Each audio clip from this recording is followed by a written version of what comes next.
A la clase taller de hoy, virtual, porque parece que el tema estaba convocante, entonces decidimos para poder discutir un poquito más y hacer un poco más de polémica y de tirar ideas para debatir estos temas, invitamos, bueno, no solamente al equipo de la cátedra, que ustedes ya lo conocen, que está, bueno, está la Consu, está Raúl Martínez, está Silvina Miquel, y también, entonces invitamos a un amigo mío y querido colega, que es el doctor Sebastián Márquez Lamena, que, que siempre con su espíritu crítico él nos ayuda y durante los años que estuvo trabajando con nosotros en obligaciones, que fue la pandemia, siempre con su pensamiento crítico, siempre con una visión muy aguda de los temas, entonces, bueno, lo invitamos que se sumara a esta discusión y a medida que yo vaya viendo algunos invitados que hemos hecho especiales, también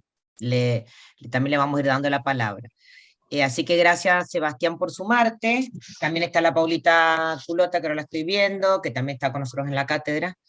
Y también la invitamos a que se sumara. También ha sido alumna de la especialización y de la maestría, creo, y ya tiene su título. Así que bueno, a todos gracias y bienvenidos una vez más. Me imagino que habrán leído todo, sí, seguro.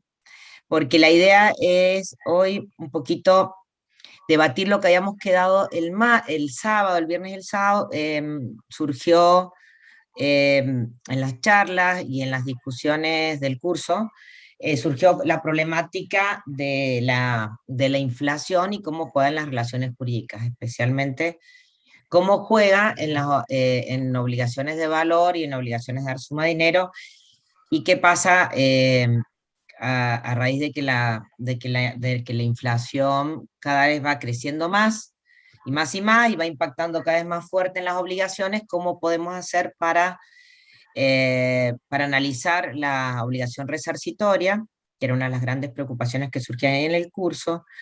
Y como también tratamos de obligaciones, la responsabilidad por el incumplimiento obligacional, también saltó el tema de la problemática del nominalismo absoluto. Entonces, un poco para poder tratar esos dos temas, que eran los que más nos preocupaban en la clase del viernes y el sábado, decidimos un poquito hacer este taller para debatir esos dos temitas. Es decir, uno, cómo hacemos para cristalizar las deudas de valores y el otro problema es qué hacemos frente a cuando se incumplen las obligaciones de dar suma de dinero y el nominalismo que rige actualmente en las mismas. Entonces, bueno, estos dos temas, y ahí, bueno, me acordé y lo charlamos en clase, que en materia de nominalismo y valorismo, en la evolución de las obligaciones de dar suma de dinero y lo de la interpretación del viejo 619 del Código Civil, en una etapa donde hubo bastante inflación, se empezaron a interpretar las normas, se empezaron a interpretar el 619 de una manera más, digamos, más amable con la actualización de las deudas dinerarias. Y de las primeras teorías que surgieron fue el tema de la revaluación judicial, que ya casi todos nos habíamos olvidado, y la mayoría de los que estamos acá seguramente también, porque son plenarios de la década del 70, el 77, que dio mucha discusión, y ahí estuvimos comentando también, que fue la postura de la Corte de Mendoza y demás. Entonces, a raíz de todo eso, es que hoy decidimos charlar estos dos temas. Entonces, la idea es un poquito empezar no sé si quieren que les contemos un poquito la historia o surge este problema de las obligaciones de dar dinero y de dar valor brevemente, y después nos largamos a discutir el plenario sobre esto, y el fallo del Tribunal de Entre Ríos, que es sobre las obligaciones de valor. No sé si les parece que les haga otra pequeña introducción al tema, cómo surge la, la, Entonces, bueno, les cuento un poquito que después les puedo mandar Power, pero ahora no me gusta, me complica un poco el Power con el Zoom porque pierdo la imagen. El tema es así, cuando se sanciona el Código Civil, la Vélez no se plantea el tema del nominalismo y valorismo porque no había, obviamente, problemas con la inflación en el momento de la sanción del código. Entonces, un artículo que quedó un poco como abierto, medio que por ahí dio algún lugar a alguna interpretación que podía interpretarse en virtud del principio valorista. Recuerden que el principio nominalista es el que dice que en las deudas de dar sumas de dinero, yo me libero entregando la misma cantidad nominalmente pactada. Es decir, si me obligo a entregar 100 pesos, me libero entregando 100 pesos, independientemente de las fluctuaciones que haya podido tener el valor. Y que el principio valorista, por el contrario, cuando yo no me libero entregando el valor nominalmente expresado, sino que me libero entregando la misma cantidad de unidades monetarias que me sirvan para adquirir la misma cantidad de bienes y servicios que puede adquirir al origen. Estos dos grandes principios, el nominalismo hace al valor seguridad jurídica, porque el deudor siempre sabe lo que va a deber, y el valorismo hace más un valor justicia porque va a proteger más al crédito y va a proteger que el acreedor reciba algo similar a lo que se habían obligado. Esas es más o menos las dos ideas de estos dos grandes principios. Entonces, bueno, nadie se cuestionaba mucho si el artículo era nominalista o valorista, había unas referencias ahí que parecía que hacían alusión a algunas monedas que circulaban en la Argentina, pero la mayoría de los autores interpretaban que era un principio nominalista. El 6-19 empieza a hacer crisis en la época de las guerras mundiales, cuando la inflación europea también se contagia un poco acá y se toma, entonces se empieza a distinguir entre las deudas de dinero y deudas de valor. Tomando el modelo del derecho alemán y francés de italiano, en Alemania Nussbaum es el que crea las obligaciones, la distinción de las deudas de valor y dice que en muchas de estas obligaciones no nos obligamos en dinero y nos liberamos en dinero, sino que en ciertas obligaciones nos obligamos a entregar un cierto valor o un cierto quit, pero en el momento del pago se traducen en dinero. Esto era a raíz de la gran inflación que había en España, entonces esta distinción en Alemania. Entonces esta distinción la empieza a tomar la doctrina y luego en un fallo de la Cámara de La Plata, que el Pablo les puede decir cómo se llamaba el juez, y la aplica. Y ahí se empieza a aplicar, entonces la jurisprudencia empieza a distinguir para escaparse de para escaparse del principio nominalista del código y tratar de recomponer el efecto que la inflación generaba en las obligaciones, se empieza a distinguir deudas de dinero y deudas de valor y se entiende que las deudas de dinero rige a rajatabla el principio nominalista, pero que las obligaciones de valor, por ejemplo, si yo me obligaba a pasarle a alimentos a alguien, yo no le debía 100 pesos, sino que le debía la cantidad de dinero necesaria para comprar esos alimentos. Lo mismo pasaba en los daños y perjuicios, de ahí el interés que tiene, ¿no es cierto?, para nuestro taller. En los daños y perjuicios pasaba lo mismo. Yo no le debía una cierta cantidad de dinero, sino que le debía un quit o un valor, por ejemplo, el valor de la puerta del automotor. Y que sí o sí se tenía que resolver en dinero. Entonces, ese es el primer escape que hay en la jurisprudencia, la distinción entre deudas dinerarias y de valor, frente a la inflación incipiente en el país. Estamos hablando, piensen, década del 40. Después de la distinción de deudas dinerarias y valor, si bien era una distinción doctrinaria y jurisprudencial, había sido bien aceptada. En general no había muchos autores que estaban en contra de esta distinción. Lo que pasa es que por ahí nosotros nos acordamos poco de la distinción de deudas de dinero y de valor, porque en la época de la ley de convertibilidad, cuando introduce el nominalismo absoluto, rígido, que prohíbe pactar en contrario y demás, que rige hasta la actualidad, en la primera etapa, en la década del 90, al no haber prácticamente inflación, nadie recurría a distinguir. Entonces como que un poco nos olvidamos y después, después en la crisis del 2000 nos empezamos a acordar y nos empezamos a acordar hasta que llegaron al Código Civil y Comercial y ahora están reguladas en el 772. Entonces ahora ya tienen su propio régimen legal. Después después de esta distinción entre las deudas de dinero y de valor, la jurisprudencia ya por la década del 70, como la inflación cada vez era mayor en la Argentina, se empieza a discutir, tanto en doctrina como en jurisprudencia, lo que ustedes leyeron en el plenario La Amistad con Iriarte, que era el problema que qué pasaba cuando el deudor era moroso, es decir, había una inflación galopante en el país, quizás más alta que la que tenemos hoy, y se planteaba que si el deudor moroso pagaba en moneda envilecida, le estaba generando un daño al acreedor, que ese daño consistía en la pérdida del valor adquisitivo de la moneda. Se le estaba dando una moneda que no le alcanzaba para adquirir lo mismo que podría haber adquirido antes. Esto, fíjense, la gran discusión que dio, que está reflejada exactamente en el plenario, y la postura que gana en el plenario es ya lo vamos a discutir, en la postura de Belucio, de Cifuente, donde dicen acá hay que aplicar los principios de la responsabilidad civil. Por eso también lo traemos a cuento hoy al plenario. Eso fue en la década del 70, por años 76, 77, este criterio, y se conoce con el nombre de revaluación judicial, que solamente se actualizaban aquellas deudas donde el deudor era moroso. Y entendían que cuando el deudor no era moroso, no se daban los presupuestos de la responsabilidad civil, y entonces no se podían actualizar porque no habría daño.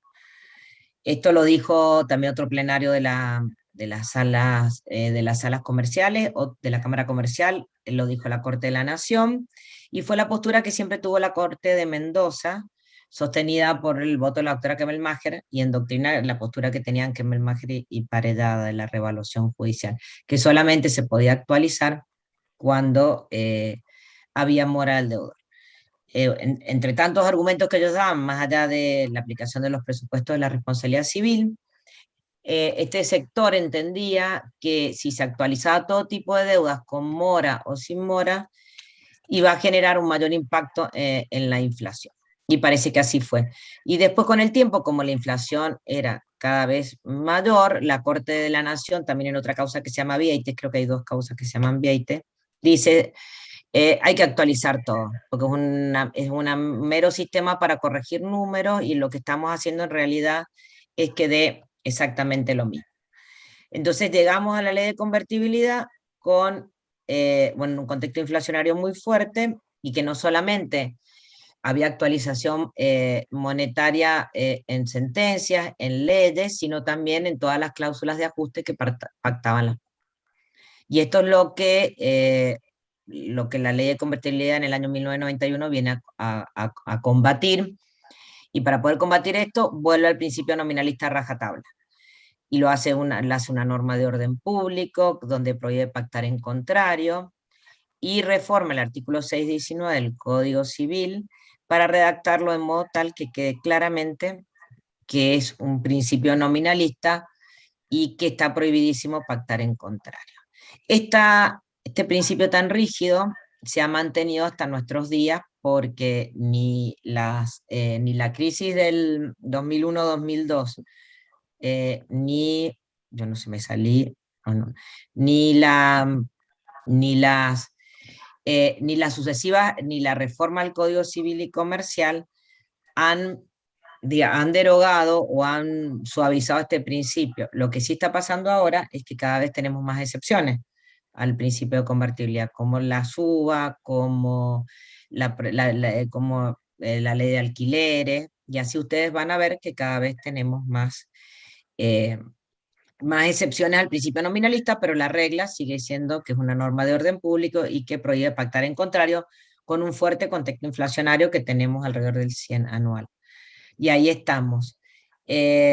Las obligaciones de valor siempre escaparon al principio nominalista, aún en la ley de convertibilidad, Todos los autores también sostenían lo mismo, que no se aplicaba el principio nominalista y se aplicaba siempre el principio valorista en las obligaciones de valor. Más que nada se plantea en ese momento en los problemas de las tasas de interés también, porque cuando hay poquita inflación, las tasas que normalmente se aplica es la tasa pasiva. Cuando la inflación empieza a crecer, se empiezan a aplicar tasa activa, porque también las tasas de interés son medios indirectos eh, para actualizar de alguna manera o de mantener el poder adquisitivo de la moneda. Por eso cuando se actualizan las obligaciones de valor se aplica siempre tasa pura, porque la diferencia entre la pura activa y pasiva es que la pura no tiene es solamente, digamos, no tiene ningún componente inflacionario y la activa y la pasiva tienen lo que se llama las escorias del capital, que están integradas por el costo del incobrable, lo que el banco me cobra y además por la proyección de la inflación. Entonces la pasiva es lo que el banco me paga cuando pongo mi plata en una caja de ahorro y la activa es la que me cobra cuando me presta plata, digamos, para hacerlo sencillo. Y más o menos ese sería el panorama muy brevemente contado, pero de cómo evolucionó esto y cómo llegamos al código que tenemos hoy, que mantiene el mismo principio, digamos, del código de Vélez reformado por la ley de convertibilidad, pero estamos con las mismas normas que estábamos en la década del 90, digamos, en otro contexto, ¿no? Y como decía Paredada, siempre nos decía que esta historia que les acabo de contar tan brevemente, la tenemos que contar siempre. Entonces, este plenario que hoy vamos a ver nos los hacía enseñar y nos los hizo estudiar cuando éramos alumnos de obligaciones en la Universidad de Mendoza, porque él entendía que la historia siempre volvía. Yo me acuerdo que siempre le decíamos que porque había que enseñarlo cuando estábamos con la ley de convertibilidad, que no había más inflación, y me decía, no, porque todo vuelve. Y si ustedes ven las líneas del tiempo, que hoy no las vamos a ver, más o menos cada 12 años es como que el sistema, ¿no es cierto?, estalla, explota y sale alguna norma. Ahora no ha pasado nada de eso. Quizás pase, no sé, porque entiendo poco de economía, pero si ustedes analizan la ley de convertibilidad, la década del 70, las normas de emergencia del 2001, 2002, también van viendo que cada 12, 13 años volvemos a lo mismo y volvemos a sacar las mismas cosas. Es como abrir el cajón de los recuerdos y volver a lo mismo. A mí me impresiona ahora cuando volví a releer el plenario, a raíz de todo lo que hablamos el sábado y el viernes, que se me habían olvidado un poco, y decía, pero no puede ser que estemos leyendo lo mismo que leíamos hace 30 años, antes de la ley de convertibilidad. Y damos, entonces, como que todo es circular y vamos siempre a lo mismo. Entonces, por eso la idea de hoy es discutir cómo, cuándo cristalizamos las deudas de valor, que creo que ese es el tema más conflictivo hoy de las deudas de valor. Y después el segundo punto, que podríamos entrar a discutirlo después, es el problema si el tema de la desvalorización monetaria puede ser analizado en las obligaciones de dar suma de dinero como un problema de responsabilidad civil. Y de ese modo, y esto es solamente una idea que tiro un poco, puede ser desquiciada y demás, y de ese modo no se aplicaría el principio nominalista. Es como una idea a pensar, no es que es una mera hipótesis, digamos, hablando en términos de investigación, una hipótesis que tiene que ser confirmada, pero esa sería el otro tema a discutir. Eh, ¿Alguien me quiere contar cómo es el fallo ese que leímos de, de Victoria, creo que es de Entre Ríos, que dicen de las obligaciones de valor? ¿Alguien lo tiene? La Jessica seguro que lo leyó. A ver quién más. El Tommy, capaz. Son los cuadritos que veo. ¿Se acuerdan? Se los cuento. Es un daño y perjuicio común y corriente, digamos, por la muerte de un padre, que El tema interesante, todo lo demás no es tan interesante. El tema interesante en dónde está, En la en la fijación, manera en que, función de a ver, ahí cuando fijan el daño moral, digamos, de los menores, que consideran que no estaba contemplado en el pago de la indemnización de la ley de riesgo de trabajo, el juez, en vez de sí, considerar un monto en suma de dinero en pesos, lo considera en uvas.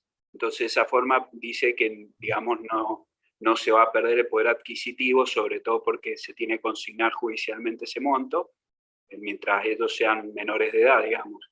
Entonces, la forma de él de mantener, digamos, el poder adquisitivo de esos montos para los menores, transformarlos en uvas.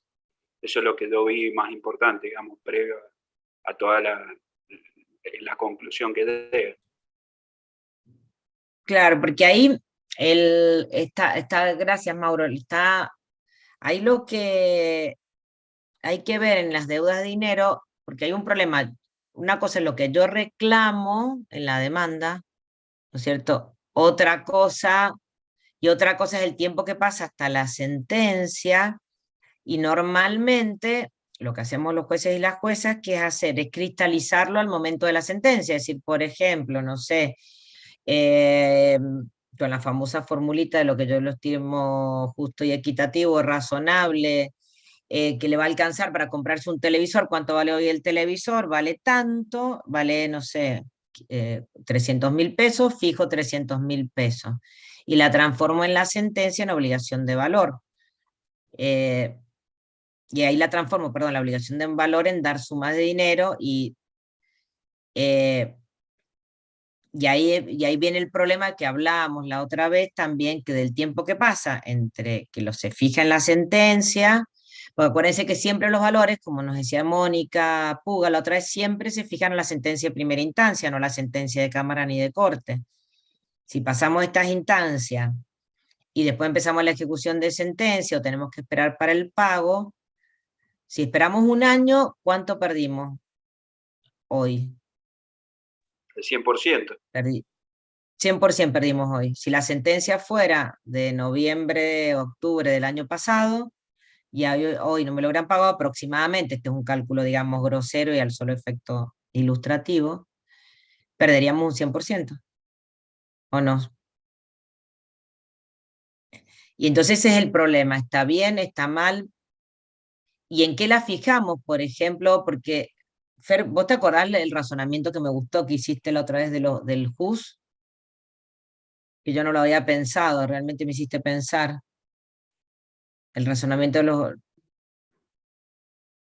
Fer Avecilla, ¿por qué no te lo contás de nuevo? No, estás muteado, Fer. Sí, lo que pasa, Silvi, es que el de Push, ¿me escucha? ¿Se escucha? Ahí te escuchamos, sí. Porque la Que discusión lo salió del JUS, porque en clase, porque empezamos, no, está bueno fijar honorarios en JUS, claro, y bueno, y ahí salió el razonamiento del Fernando muy inteligentemente, que ¿qué dijiste? no, que el JUS, el No. problema que tiene, a diferencia de tal como hace la jueza, ¿se escucha? Porque estoy en el celu, no sé Sí, si más se o escucha. menos, sí. No tengo muy buena señal, me parece. Que en el caso del JUS, el problema se da porque la actualización del JUS se hace una vez al año, o sea, se hace en diciembre, digamos. Y entonces ahí lo que Sí. decimos, bueno, depende, va a variar qué le conviene o no al acreedor o al abogado que le regulan los honorarios en JUS, si, cuándo se le regula y cuándo cobra. Porque si se le regula en febrero y cobra en noviembre, yo prefiero que me cuantifiquen al momento de la resolución en febrero, porque va a tener interés una tasa UVA, digamos. Distinto si le regulan en noviembre y ahí nomás cambia y se actualiza bastante, entonces bueno, por ahí sí le conviene que se lo regulen en JUS. Pero en el caso de la sentencia del daño moral no ocurre lo mismo porque ahí se está, o sea, lo está transformando en unidades en UVA, digamos, y eso se va actualizando permanentemente. Entonces, si me tuviesen que, ahí sí prefiero que fuera como lo hace la jueza de Entre Ríos, digamos. La diferencia es que el UVA se actualiza constantemente y el JUS una vez al año.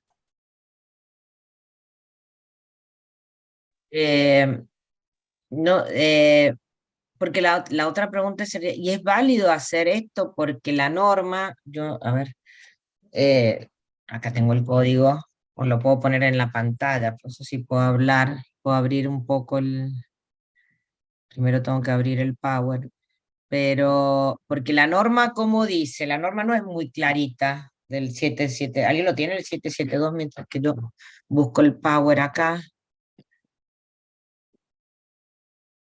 A ver, Yo lo tengo, Silvi. La norma ¿lo tenés a dice mano? al valor ¿Dónde real, tengo acá? sí, debe referirse al valor real al momento que corresponda tomar en cuenta para la evaluación de la deuda. Al momento que corresponda tomar en cuenta para la evaluación de la deuda. O sea, no dice ni a la sentencia, ni a la fecha del pago, ¿no? Es como más abierto. ¿Y qué podemos tomarlo, podemos interpretar qué les parece? Ahora argumenten. ¿Da para decir que lo podemos fijar al momento del pago, de la liquidación? Doctora, creo que el problema de inclusión encefalo, que es lo que pasa también habitualmente, que el dinero de los menores, como se consigna judicialmente y no es de libre disponibilidad, no se sabe efectivamente cuándo va a poder ser retirado. Incluso muchas veces hay que esperar a los 18 años, pues la asesora no lo autoriza. Entonces, yo me acuerdo en la época que se podían adquirir libremente dólares, se pedía la conversión a dólares, un plazo Sí. con dólares, pero después los juzgados nos empezaron a rechazar por las limitaciones que establece el Banco Central.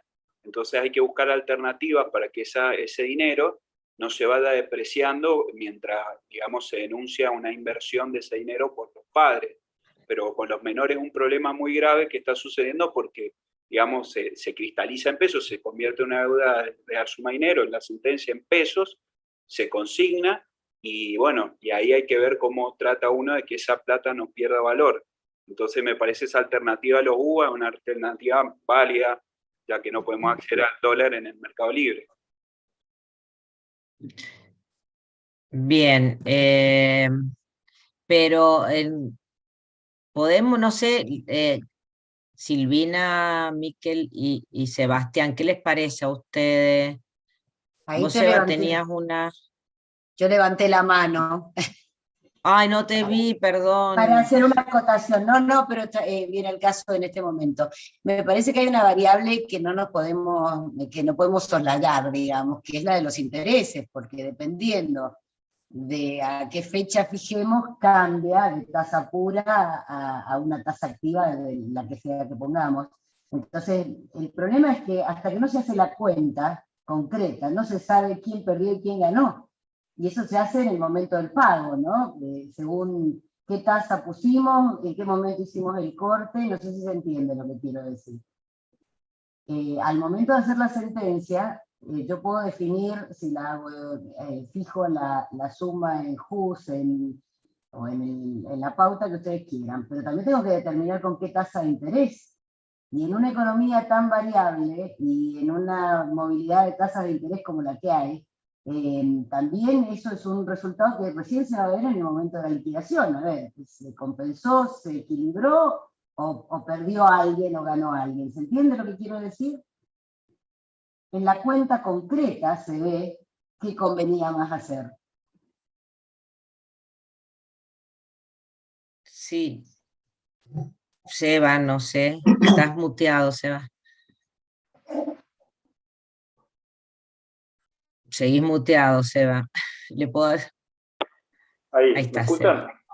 Sí. Sí. Lo que dice Silvina es tal cual, porque en realidad es al momento en la liquidación se va a ver. Por eso en la jurisprudencia de la Corte y que nosotros siempre seguimos, lo que es tasa de interés no causa estado, justamente por esa razón. Te escucha medio mal, Seba. Sí, estoy ahí, no tengo... ¿Me escuchan ahí? Yo lo escucho bien, no sé ustedes. No, ¿Sí? yo tampoco, o sea, no se te va un poquito la voz. No, sí, acá se escucha bien. Yo escucho. ¿Cómo? Yo también escucho bien acá. Bien. Puede haber algún problema de dale, seguí conexión. entonces. ¿Sí? Cuando se hace la liquidación, y nosotros lo vemos a diario en los expedientes, cuando pasa un largo periodo de tiempo, se ven unas fluctuaciones enormes.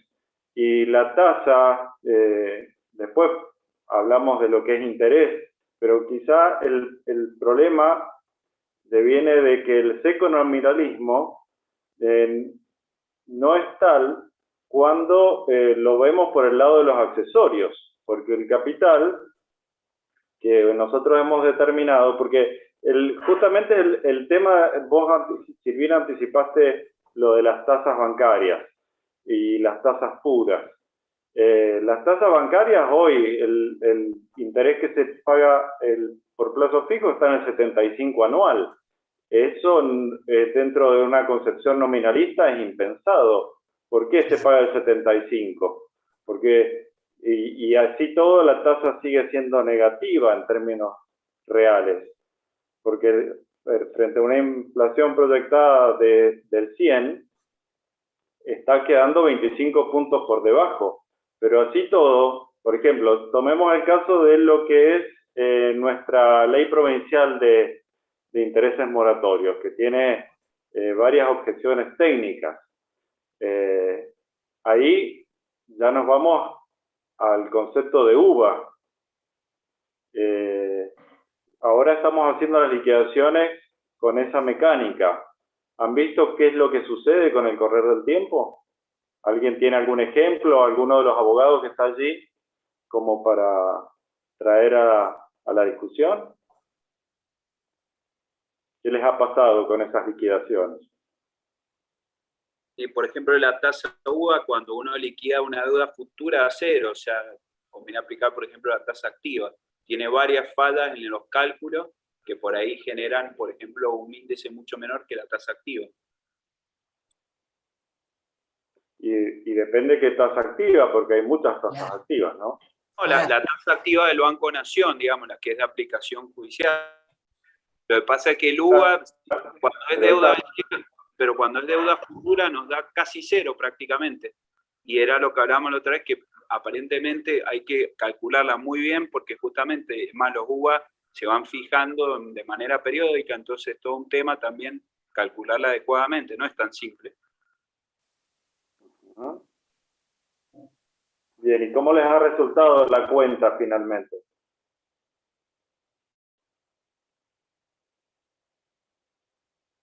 Y siempre va mucho más alta.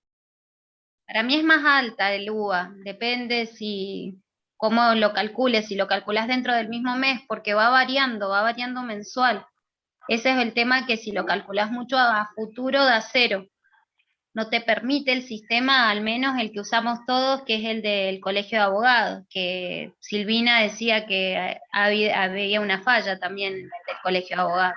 Es que, a futuro no se puede calcular a futuro. El contador que nos hizo el dictamen del cuerpo médico forense en unos expedientes que cuestionaban justamente unas tasas, él dice que tiene fallas el del Colegio de Abogados, y sé que también la Corte está trabajando en lo laboral, en la justicia laboral, están trabajando los contadores de la justicia laboral en rearmar un sistema, digamos, mejor. No le entendí muy bien al contador todavía en que estaban las fallas. Algo parece que la sacamos más parecido a actualización monetaria que a tasa de interés. Creo que es una de las críticas que le hacía el contador.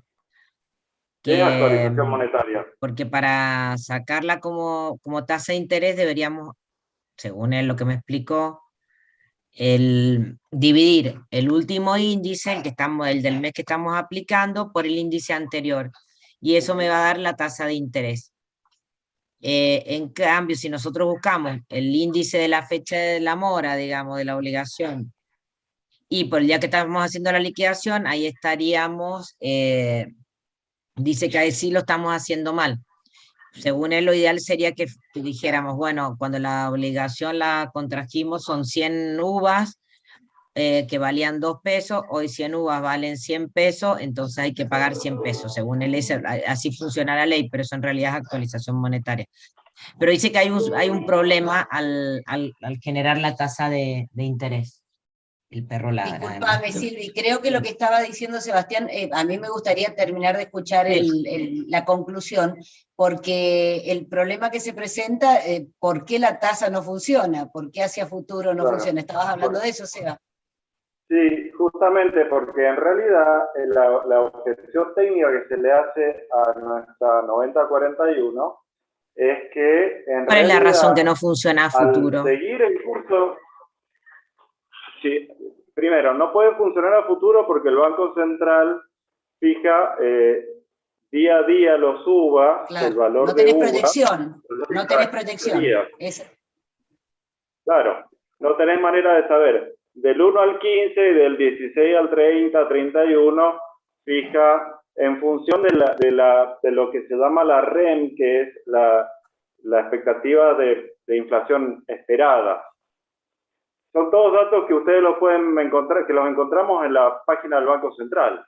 Por eso, si falla algún mecanismo de cálculo, el Banco Central tiene desde la creación del UVA, que creo que fue año 2016, tiene el valor día por día. Así es que cualquier diferencia o error, si queremos evitar el error, nos referenciamos ahí porque es el organismo, la autoridad monetaria, quien fija ese valor. Y el tema, yo justamente en nuestra Cámara lo hemos mencionado, de por qué nosotros reconocemos siempre los 5 puntos más que la 9041 faculta a los jueces que otorguemos, porque hemos dicho que si nosotros seguimos netamente la evolución del UVA, no estamos compensando el daño moratorio, porque lo único que estamos haciendo es mantener un valor.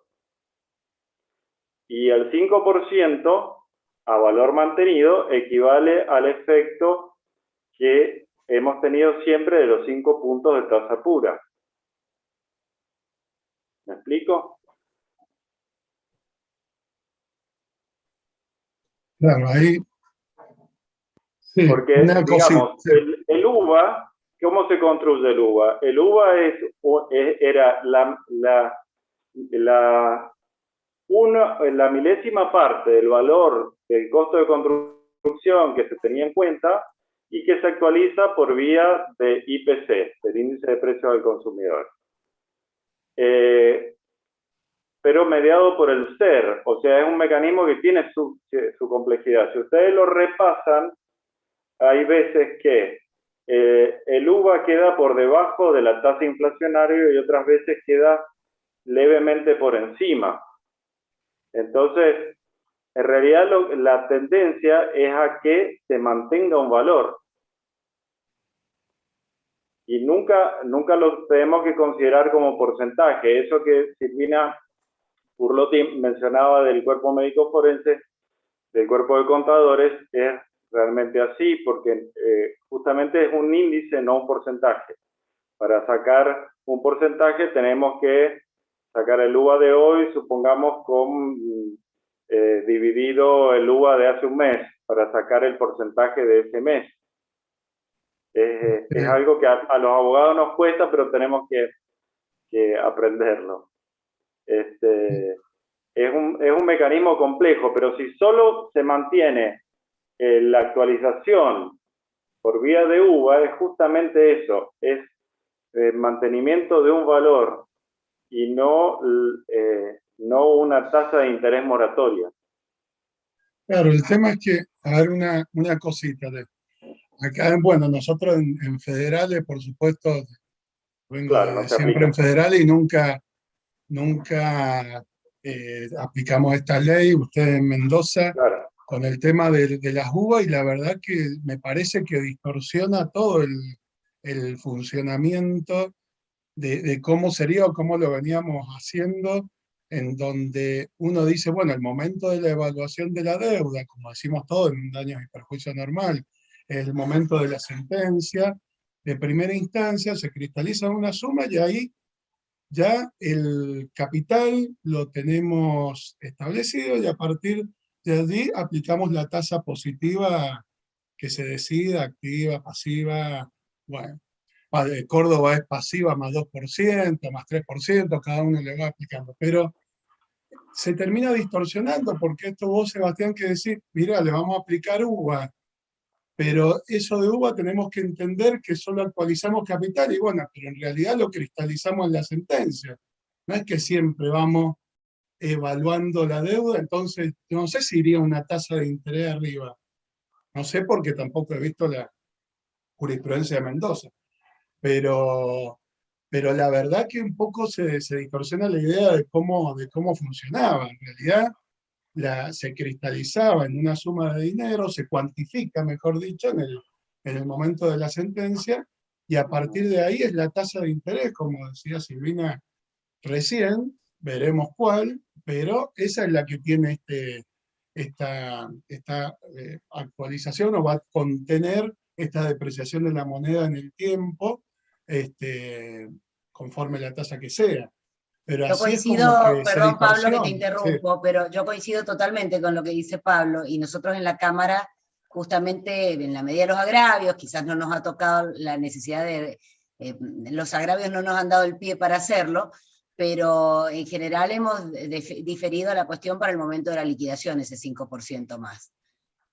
Para lo que resulte el momento de la cuenta, porque yo tengo un viejo cuento. Cuando entré a la primera instancia, las juezas mi juzgado civil era la continuación de un juzgado de paz, y las juezas de paz de oficio modificaban las tasas, porque consideraban que eran abusivas. Cuando llegaba el momento de la liquidación, que nos tocó a los jueces de primera instancia que continuamos, resulta que la tasa que había fijado la jueza no tenía nada que ver con la realidad.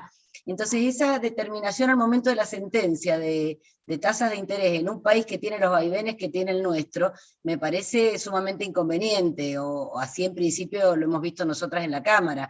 La determinación concreta de cuál es el interés que cubre el daño moratorio, no me parece que haya muchas mejores opciones. No es la óptima, pero no hay muchas mejores opciones que hacerlo al momento de la liquidación.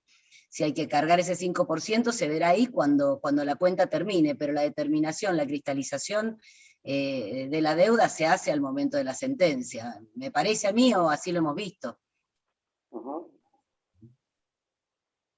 Claro, la discusión de la cristalización o no es por el problema inflacionario, pero viene esa complejidad extra, es decir, porque si yo lo cristalizo un año después, cuando haga el efectivo pago, ahí también vamos a tener de nuevo el problema de los intereses. Y creo que es muy bueno lo que dijo Silvina Miquel sobre siempre decir más los intereses que correspondan cuando nosotros entramos a tribunales. Nuestros jueces nos enseñaban a justamente a poner siempre, nunca poníamos más el interés legal de la ley tal, nunca, siempre se ponía más el interés legal que corresponde al momento de la liquidación o al momento del pago, porque como esto iba a ir cambiando y se iba a ir modificando, y también acuérdense de aquellos viejos criterios que decían que los intereses se pueden cuestionar siempre, aún en la etapa de la liquidación, era raro poner, como se pone ahora, más el interés tal, más el interés tal, poníamos más actualización monetaria, más el interés que corresponda. Pero no mandábamos una tasa, nunca se decía una tasa. No sé si eso era mejor o peor. Después se empezó a poner precisamente el interés, pero también yo me refiero cuando era un el tema de la criterio tasa que está generaba un discutida poco y hay que decidirlo. también todo el problema viene por la inflación, ¿no? Claro, creo Si no que hay inflación, dos cosas distintas. Yo me refería a la reducción de oficio que hacían en algún momento porque les parecían tasas usurarias. Y resulta que al momento de la liquidación esa tasa no solo no era usuraria, sino que era ínfima. Entonces, todo creo que tiene que ver, no estamos hablando de cosas distintas, pero se puede perfectamente fijar una tasa porque también eso permite el pago rápidamente. La idea sería que una vez que queda firme la sentencia se pague. Ahora, si no se paga y se dilata la etapa de liquidación, ese interés que se fijó en la sentencia puede ser revisado, incluso cargarse ese 5% más si al momento de la liquidación se ve que hay una injusticia en la suma liquidada. Por eso es que el interés que se fija en una sentencia nunca causa estado. Seba, yo no te estoy escuchando. Creo que estamos hablando todos de lo mismo. El interés, el que fijes, no causa estado. Entonces, por ahí es conveniente fijar uno, insisto, para facilitar el pago. Claro. Y si no se produjera el pago de manera inmediata y se dilatara, bueno, se revisa esa tasa. Esa es la fórmula que usamos en la primera cámara. El interés tal, o cuando se discuten los intereses, el interés tal sin perjuicio de que pueda revisarse al momento de la liquidación. Porque todos tendemos a que lo que se fija en la sentencia se cumpla, sin necesidad de ejecución. Perdón, Silvi, me parece que sos vos la que no lo escucha, Sebastián, ¿eh? No, yo no lo escucho al Sebastián, no. Yo escucho a todos. Sí, porque todos lo escuché, pero no sé por qué no te escucho, porque escucho bien a todos. Seba, no sé, no te quiero escuchar, pero... No tengo... Porque además hasta ahora he escuchado bien, a vos no te escucho. Bueno, no sé por qué no te escucho. Nada de la configuración. A ver, le trato de transmitir, Seba. Sí. Más o menos estamos hablando todos de lo mismo. El interés se puede revisar en el momento de la liquidación. Estás diciendo eso, Sebastián, ¿no? Exacto. Claro. Lo que yo me refería de los 5 puntos adicionales es cuando Pues, es materia claro, siempre ha de sido... discusión. O sea, llega a la Cámara y se está discutiendo eso y uno tiene que decidirlo. Sí, nosotras en la Cámara, ya insisto, en la medida de los agravios que hemos tenido que revisar, claro. Hemos decidido acerca de la posibilidad de que eso se revise igualmente al momento de la liquidación, sin necesidad de establecerlo en el contenido de la sentencia. Claro, porque la sentencia en contexto inflacionario también tiene problemitas, ¿sí? Creo que es muy importante distinguir las dos cosas. Una cosa son los intereses y otra cosa es el capital de condena fijado a valores actualizados. Lamentablemente, o para bien, o no sé, pero no nos queda otra opción que fijar el capital a la sentencia, creo yo. No podemos hacer futurología. Es imposible. Claro, y siempre o sea, porque estoy buscando otro cuadrito. Creo que era este estaba buscando.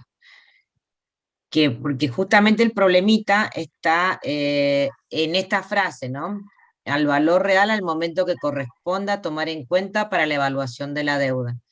Y acá tenemos todo esto, si ustedes están viendo ahí el Power, tenemos que todos estos momentos tomamos, ¿no? La demanda, claro. Las pruebas, los alegatos, la sentencia, la ejecución, ¿no?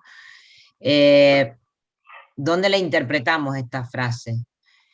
Y ahí está, Pizarro diría que hay que tomar el valor bueno, la mayoría de los autores dicen que la deuda de valor es de valor hasta el momento del pago, pero las primeras interpretaciones del 772 decían que el momento era el del acuerdo o el de la sentencia, y ahora aparecen estas otras voces diciendo que hay que tratar de llevarlo a algún momento hasta la ejecución.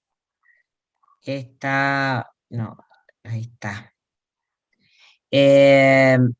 Acá, por ejemplo, Buzo dice, el viejo Buzo en su código comentado de muchos años, decía que que hay que hacer una nueva liquidación para poder calcular las obligaciones de valor. Entonces, y el problema es cómo estimar valores actuales, porque ya sea cualquiera de los sistemas que tomemos, tenemos dos problemas, ya sea tanto para estimar al momento de la sentencia, como para estimar al momento de la ejecución, ¿no? Ese yo veo que también es otro problema, porque en definitiva queda un poco librado al juez, que creo que eso tampoco no está tan bueno si no hay pauta. Por ahí es una pauta interesante poner, como dice esta sentencia, bueno, yo voy a reclamar, no sé, 100 pesos de incapacidad sobreviniente y 100 de consecuencias no patrimoniales, que equivalen a tantas uvas, o equivalen a tantos dólares, o equivalen a tanta alguna unidad de valor que podamos tomar, porque también se distorsiona en el tiempo con tanta inflación, ¿no? Cuando llegamos a la sentencia, yo por ahí, me pasa, por ahí veo montos de primera instancia que a lo mejor hace 6, 7 meses, un año, estaban bien, yo iba a decir, pero qué poco, y por qué no es poco, y es como que el efecto que produce la inflación en todas las personas, uno empieza a perder la noción del valor del dinero. Y cuando pasa eso, uno ya no sabe qué es lo mucho y qué es lo poco. Y ese creo que es uno de los problemas que... Yo hago una pregunta, Silvi. Yo Sí. enlazado con lo que estás diciendo vos, vuelvo a la historia antigua de la corrección de oficio de las tasas de interés y me suena Sí. a que puede pasarnos lo mismo. Hoy fijás una equivalencia con el dólar, el valor del dólar oficial Sí. hoy, y resulta que al momento de la liquidación ocurrió algo en la política económica del país, Sí. que esa pauta termina siendo absolutamente injusta y contraproducente, porque no se puede hacer futurología en este país, no podés prever a cuánto va a estar el dólar, la cotización del dólar dentro de 2 años cuando se termine efectuando el pago. Yo creo que no, la solución que normalmente Exacto. optamos no es óptima, pero es la mejor que podemos tomar dentro de las pautas de inestabilidad que tenemos. Hoy es esto, porque diferirlo al momento de la liquidación en función de pautas que hoy son unas, pero que mañana pueden ser otras, también habla de una incertidumbre total y hasta raya con la violación del derecho de defensa eventualmente. ¿Cómo me puedo defender de cuánto vale el dólar dentro de 2 años? Nos pasa constantemente a todos los que litigamos. Iniciamos una demanda por un monto y cuando llegamos a la sentencia, ese monto se transforma en ínfimo. O sea, en la actualidad no cubre ni 1/10 de lo que habíamos reclamado cuando iniciás la demanda. Ese problema está constante en cada una de las sentencias. Sí. Porque no. Pero por eso la jurisprudencia de la Corte que ha bajado a los tribunales inferiores dice que es posible no solo que el juez corrija los montos, porque no viola el principio de congruencia, sino que también que los litigantes aumenten, la parte actora aumente al alegar, al expresar agravio, acomode la suma solicitada. Eso se ha considerado que no viola el principio de congruencia, porque iría contra la realidad no permitirlo, ¿no? Juicios que han empezado hace 20 años, por decirlo de alguna manera, no 20, pero 10 sí. Pero sí 2, sí, porque y 2 con también. un 100%, claro, con un 100% de inflación, lo pedido hace un año, hoy resulta como poco en general, ¿no? Pero también el tema es ese, ¿cómo lo llevas al momento de los alegatos? Porque ¿con qué parámetro lo aumento ahí? ¿No? Porque tengo que tener una coherencia lógica con lo pedido en la demanda también, no es que yo digo, ahora dame 1 millón. Y por ejemplo, en materia de también es otro incapacidad, con el problema. uso de las fórmulas se acomoda cuando se usa el salario mínimo vital al momento de la sentencia. Claro, ahí, eso ayuda ahí bastante. se acomoda solo. Se acomoda solo. Eso ayuda. En el año no patrimonial, con la adquisición de bienes que cumplan la función satisfactiva. Bueno, también se va acomodando. Lo que vale hoy un televisor no es lo mismo que valía hace 2 años atrás. O sea, hay maneras de ir acomodándolo. Y lo importante, me parece a mí, es rescatar esa pauta de que no viola el principio de congruencia. Entonces, bueno, con una labor de los abogados seria, que justifique el aumento, creo que no hay problema en que se vayan acomodando estos desfasajes. No sé si están de acuerdo los demás que se dedican a la tarea de juzgar como yo, pero se van acomodando las cosas y medianamente nos vamos resolviendo el problema que se plantea en el desfasaje entre el momento de la demanda y el momento de la sentencia. Hay pautas para hacerlo. Doctora, Fer, una acotación. ¿quién habla? ¿Quién? Yo la otra vez utilicé, era un caso de una persona que trabaja en la sanidad, entonces como hay un acuerdo salarial de aumentos en octubre, noviembre y diciembre escalonados, y yo calculé que la sentencia de Cámara va a salir en diciembre, utilicé como argumento para la base del cálculo ese monto en diciembre, digamos, para actualizarlo conforme a un criterio objetivo, que es el convenio colectivo de trabajo que fija ese aumento que está escalonado.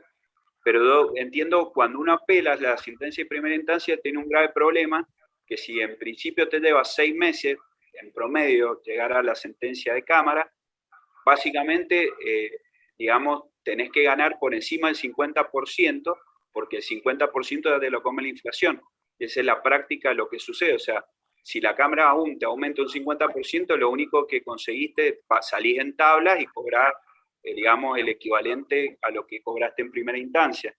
Entonces yo creo que también ahí la labor de las cámaras es muy difícil, porque tienen que terminar medio actualizando también, y por ahí hay criterios objetivos. Yo cuestiono un poquito el salario mínimo vital y móvil, porque en la línea de la indigencia, y bueno, está muy cuestionado, pero creo que hay criterios objetivos en los incrementos salariales pactados, por ejemplo, con los gremios, que ahí están escalonados y figuran bien cuántos son los incrementos y los porcentajes. Yo por ahí trato de usar ese parámetro. Pero bueno, claro, también, Mauro, pero también hay que ver que normalmente llegan a las cámaras juicios en donde no se ha aprobado la actividad laboral de la persona damnificada. Entonces, ahí no podemos aplicar el convenio colectivo tal o cual si no tenemos prueba de que esa persona se dedicaba a esa tarea, ¿no? Exacto. Sí, a mí lo que más me pasa vital y con los móvil por convenios, defecto. por ahí, por ejemplo, me ha pasado con maestros o con otras profesiones, que es muy difícil dar con el salario que cobran, porque tienen tal ítem, tal ítem. Yo no veo mal que en los alegatos, en la expresión de agravio, se diga, bueno, el salario que cobra hoy esta persona o la que tendría que haber cobrado de seguir trabajando hubiera sido tanto. Porque hay gremios que verdaderamente como conforman el salario es muy complejo. Otros que es muy fácil encontrarlo, pero otros que realmente es difícil.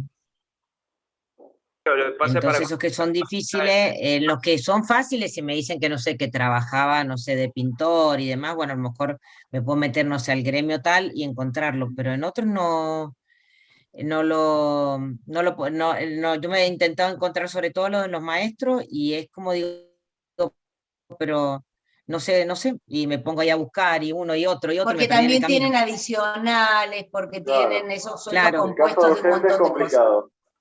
Es Pero, por ejemplo, el información gremio del pública y de comercio hay acceso muchas público, entonces uno sentencias. la puede buscar de oficio, pero realmente uno se pierde en el camino. Esa también es otra de las problemáticas, no es como el salario mínimo vital y móvil que uno lo encuentra siempre.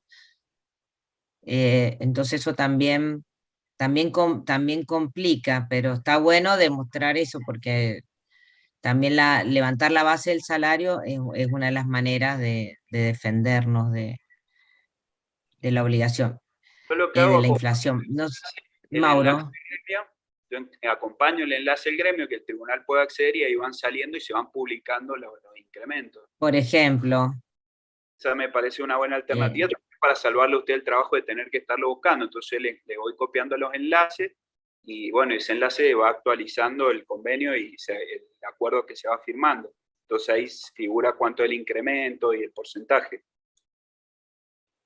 Podemos sí, volver a la porque tablita de los años 80. vamos a volver a la tablita en cualquier momento, porque tengo dos José Luis Ramón. Bien. Porque es que pasa así, la inflación, cuando uno trata de buscar medidas para tratar de salvar la situación o no salvarla, es como que es imposible. Llega un momento que no Es sabemos. que no se puede No sabemos resolver un desquicio como es la economía inflacionaria que tiene este país con una decisión judicial tomada en un momento determinado con las limitaciones que tiene el juez o la jueza para resolver. Una de ellas es la de alegación y prueba, insisto. Muchas veces recurrimos al salario mínimo vital y móvil simplemente porque nadie ha acreditado cuál es la actividad laboral que desempeñaba esa persona. No sé si les pasa, Sebastián, Silvina. Sí. Es así. Es lo que no nos sucede queda habitualmente. otra. Claro. Habitualmente. Por eso decía, se recurre al salario mínimo por defecto. Es como, sí, pero y después, bueno, este problema de que uno no sabe, y bueno, por ahí lo más triste del tema es que este problema lo venimos discutiendo hace casi desde el año 40 a la fecha, o sea, 80 años que llevamos discutiendo el mismo problema. Y cómo tratar de abrir un paraguas para que la inflación nos afecte menos al cumplimiento de las obligaciones de dar suma de dinero, porque en definitiva la distinción entre deuda, dinero y valor para poder hacer todo esto que hemos venido charlando y cómo ajustar y cómo no ajustar, surge justamente por esto, para tratar de sacar digamos, del radio que es la inflación sobre las obligaciones, tratar de salvar la mayor casos posible. Porque creo que en definitiva lo que hace la distinción de deuda, dinero y valor es eso. Es ver creo que yo me imagino en esa época cómo se rompieron la cabeza para tratar de distinguir entre deuda, dinero y valor, pero porque veían esto mismo que estamos viendo hoy, o sea, en el año 40, en la década del 40, en la época de las guerras mundiales, nuestros jueces veían exactamente este mismo problema que estamos charlando hoy. Es como que nunca aprendimos la lección. Sí, Pauli. Sí, ¿qué tal? Buenas tardes. Y escuchándolos a ustedes, que siempre se aprende mucho, recordando el fallo de Alterini del plenario, una de las cosas que él también se plantea, más allá de su posición o no, es cuando uno va actualizando estas deudas de dinero, de valor, en los periodos de alta inflación, también el mismo deudor puede llegar a terminar siendo perjudicado porque quizás su salario, su ingreso no acompaña esa inflación. Entonces, también. aunque el deudor quizás tenga voluntad de cumplir, se transforma en una deuda excesivamente onerosa, si uno que es lo que él se plantea cuando dice, bueno, no podemos pensar en un esfuerzo compartido en alguna parte de ese plenario, porque lamentablemente también pasa eso. Exacto, que es lo que vemos con la gente que está accionando contra los créditos UVA, contra los autoplanes, que llega un momento y dice, no, mira, el auto vale tanto, aumentó tanto y mi salario tanto, ya no me está alcanzando el salario para pagar el préstamo UVA o esto o lo otro. Porque yo creo que no hay manera, son todos como parchecitos que se tratan de poner desde lo jurídico para mejorar algo, pero no se sabe cómo. Eso no desde lo procesal, complicado. una medida en paralelo que se podría tomar es acelerar las causas judiciales. Y eso también puede ser un resorte de la parte actora, acelerar para evitar estos vaivenes, ¿no? Claro, y se arregla. Yo creo que sí, la idea es siempre tratar de arreglar cuanto antes, y ahora los juicios son más rápidos que hace 20 años atrás. Hace 20 años atrás era normales 5, 6, 7 años, yo me imagino que haber sido mucho peor esta charla. Ahora nosotros nos está llamando la atención una sentencia de hace 5 meses atrás o 4 meses, si no, ya la veo baja, pero no de hace muchos años atrás. Eso por un lado. Así que bueno, no sé si alguien más quiere decir algo esto de las obligaciones de valor, si no, ya Pauli, vos que empezaste a hablar del plenario, podemos seguir. A ver, Olguita.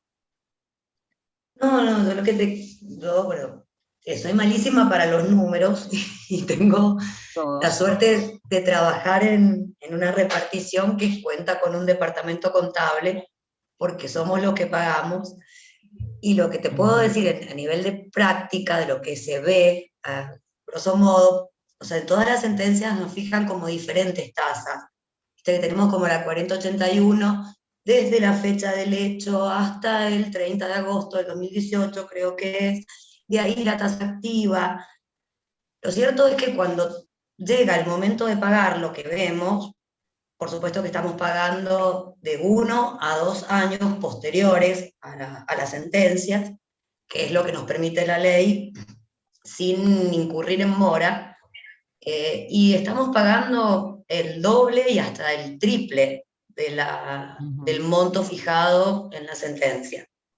O sea que no estoy tan segura de que no se esté logrando a través de diferentes mecanismos lograr una actualización importante. Perdón, Olga, eso es lo que yo intentaba decir. Sí. A veces la tasa de interés, o sea, los números se ven en el momento de la liquidación.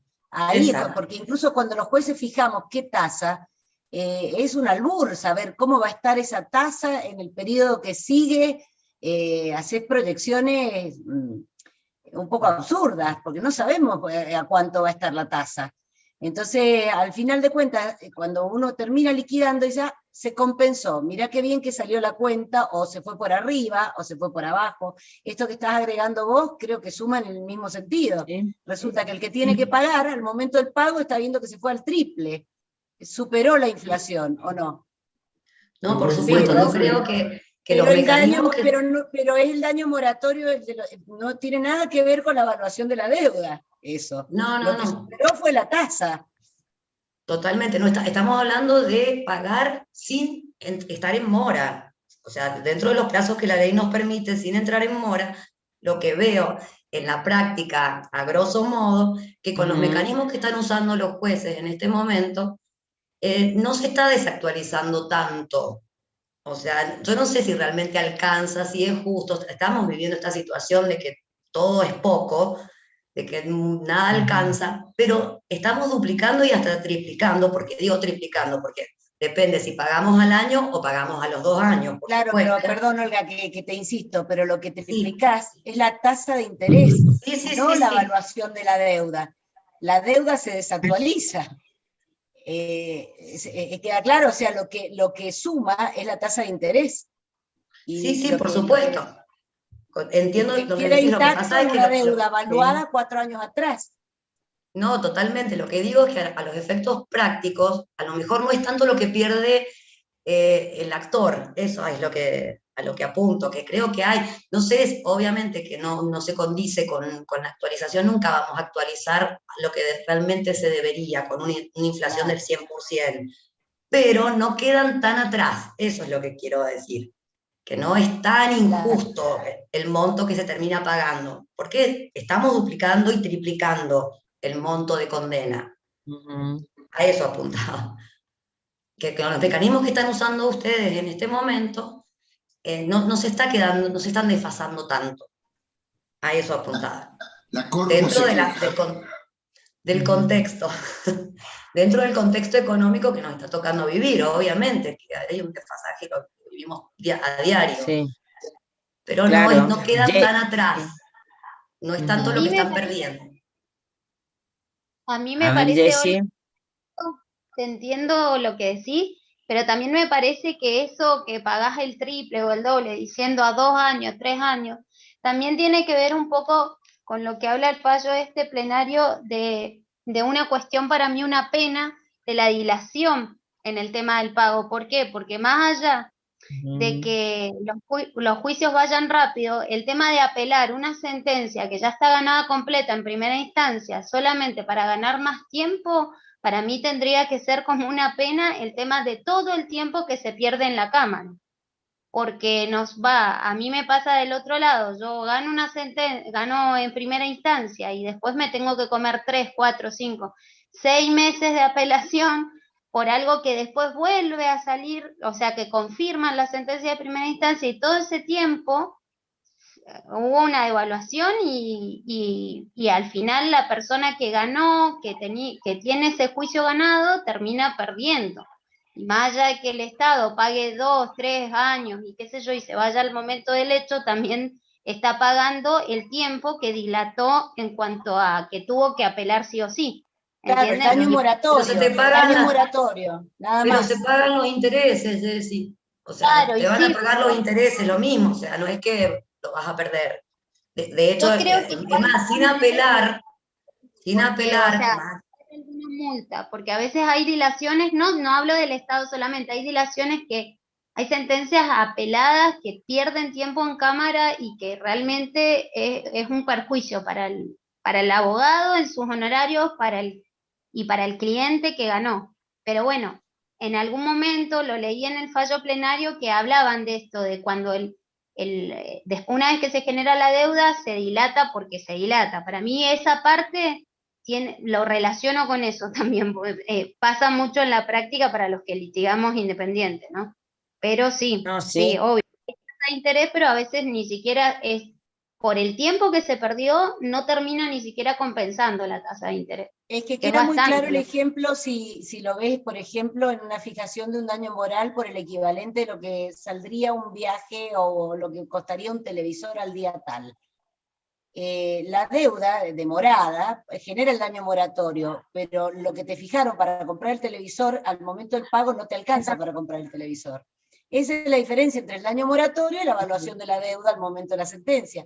De eso es lo que Silvina hablaba, me parece, Silvi, que tiene que ver con lo que planteaste en un principio. Claro, Una que ese es cosa uno de es el los daño problemas. moratorio y otra cosa es la evaluación de la deuda. Son cosas distintas. Claro, un problema es cómo actualizamos la deuda de las obligaciones de valor si la cristalizamos a la sentencia, o sea, cuantificamos a la sentencia, porque podemos cuantificar, por ejemplo, podríamos decir que la cuantificación no necesariamente la tenemos que hacer en dinero, la podríamos hacernos en unidades UVA, pero después cómo la podríamos poner en unidades UVA, en otra, no sé, en JUS, y después volvemos a cristalizar, pasar a peso, con toda la problemática que decía Silvina, que ahí también puede subir, bajar, resultar peor, mejor, y después la problemática, qué intereses van a acompañar, que bueno, eso lo tenemos más o menos claro, que es pura y activa, pero también pasa lo mismo, el interés moratorio muchas veces no alcanza a cubrir, aunque sea de manera indirecta, los efectos de la inflación, si bien... el monto del capital de condena queda desactualizado, más allá de Sí. cuántos intereses cargue.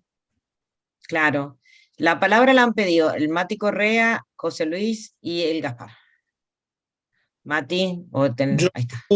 Acaba de cerrar, terminó que lo hablamos en su oportunidad, el fallo ese de Karsovnik del accidente de Turbo en Aconcagua.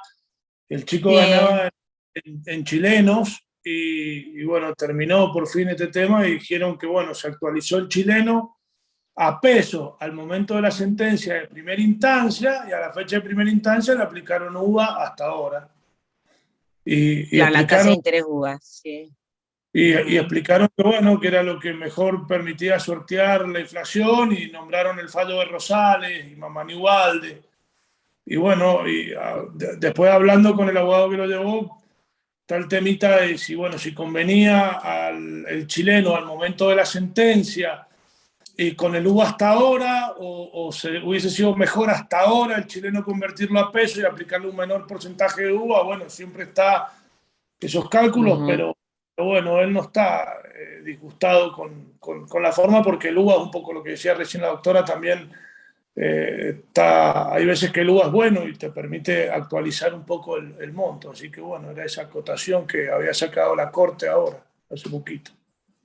Ah, bueno, está bueno eso. Después contanos un poco cuál fue lo que convino, si los chilenos y demás, pero que está bueno, pasan todas estas cosas, ¿no? Sí, que a quién le tocaba, José Luis, después a Gaspar. No, yo no pude entrar al principio de la clase, pero vos sabés, a ver, tres cosas. Una de ellas, abstrayéndonos un poco de lo que nos pasa en los casos en particular, yo creo que el sistema de indexación de la economía es pésimo.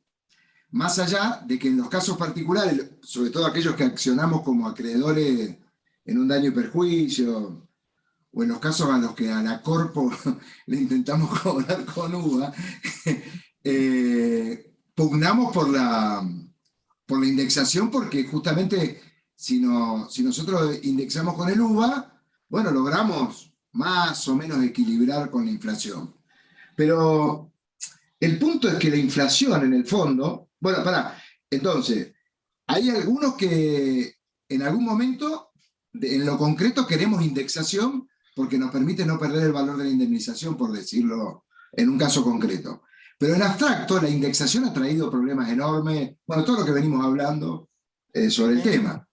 Pero yo creo que el tema central de todo esto, y el otro día algo adelantamos ahí en una charla informal, es que la inflación produce un daño. Y por ahí el daño que produce la inflación tiene un valor. Y por ahí estoy hablando, tratando de hacer una tormenta de ideas, pero considerar a la inflación o el proceso inflacionario en relación a un caso como parte del daño que sufre una víctima, también podría ser un tema para empezar a conversar. Yo quería aportar eso. Obviamente que es una idea muy informal, ¿no? Pero empezar a hablar de la inflación como daño.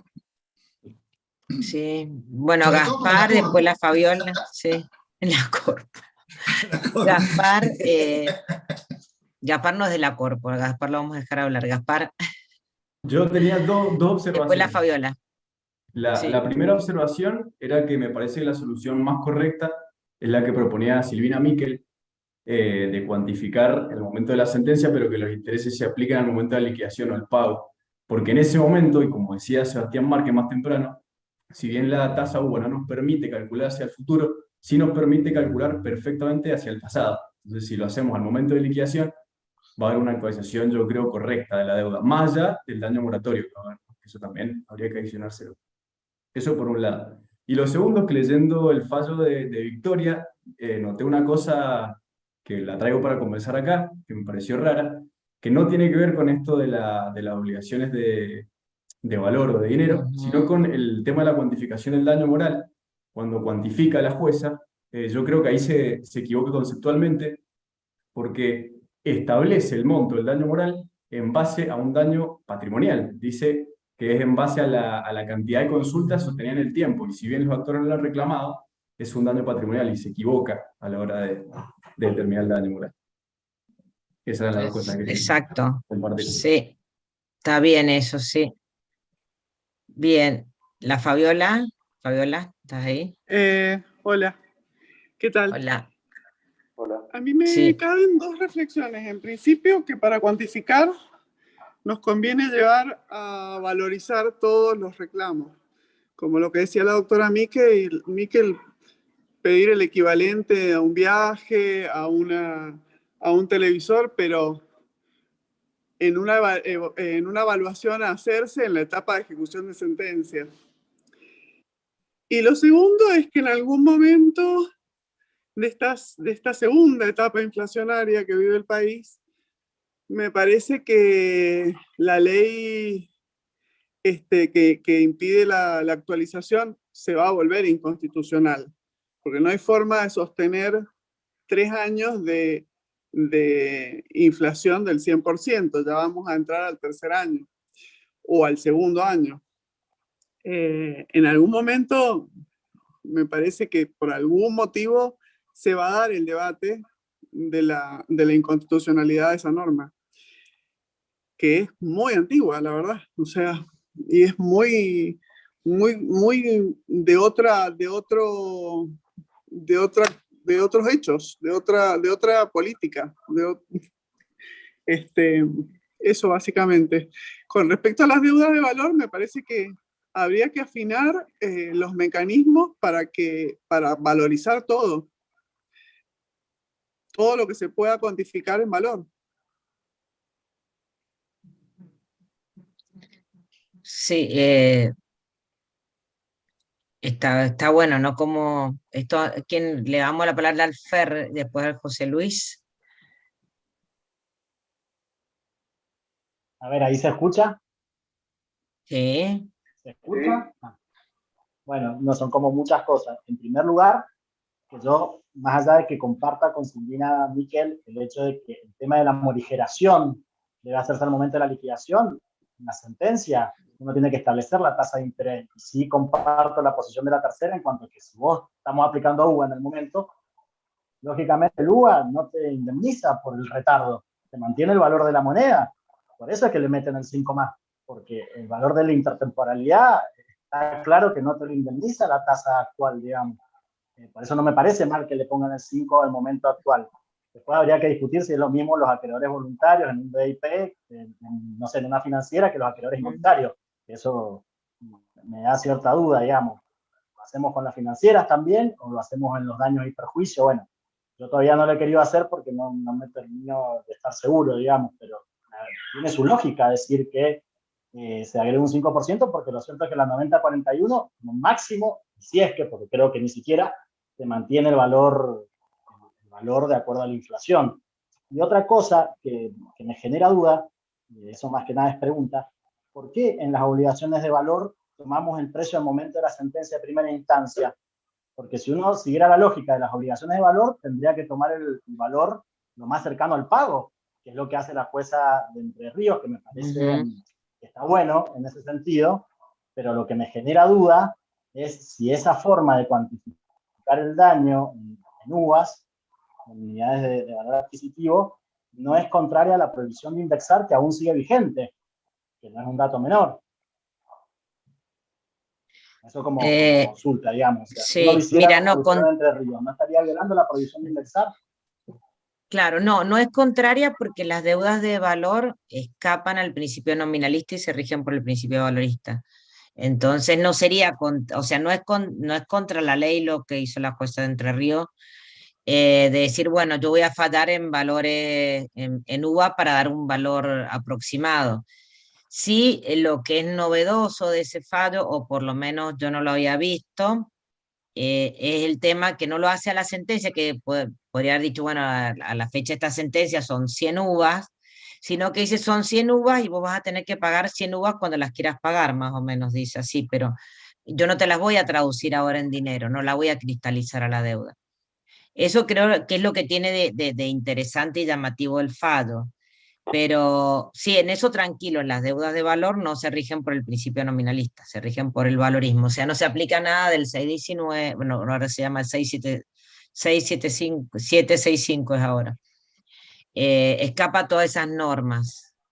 Y siempre acuérdense que también, pues si el resultado es excesivo y distorsiona, hay otra ley que no está derogada, que es a ver, corríjanme, la 24283, creo que es el número, que es la ley desindexatoria, que fue una ley que salió a los 2 o 3 años o 4 años de la ley de convertibilidad, justamente para cuando se distorsionaban los valores. Porque aun cuando se cortó la actualización en abril del 91, los valores actualizados al abril del 91 eran muy superiores al valor real y actual de la cosa. Entonces siempre lo que se trata es de que se pague el valor real y actual de la cosa, es decir, el principio que tiene el solo artículo de esta ley, que creo que era la 24283. Sí, a ver, ¿quién más le toca? A la Silvina.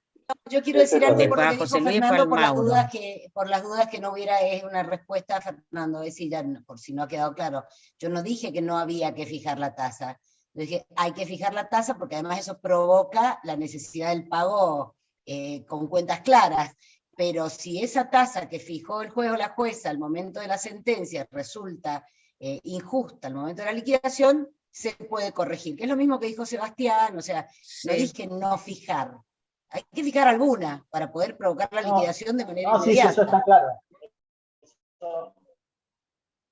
Eso está claro. Lo que digo yo es que si hoy está vigente una tasa UVA, ya al momento de la sentencia sabemos que esa tasa UVA no te va a indemnizar por el retardo, solo te va a mantener el valor del dinero. O sea, que uno podría al momento de la sentencia decir, bueno, a ver, te aplico la 9041, que mantiene el valor del dinero, y un 5 más por el retardo, digamos, por el daño moratorio propiamente dicho, digamos, y eso lo podría uno ya saber a la sentencia. O sea, sí, ¿no? Está claro que sí, que no es que, claro. que no lo interpretaba así como...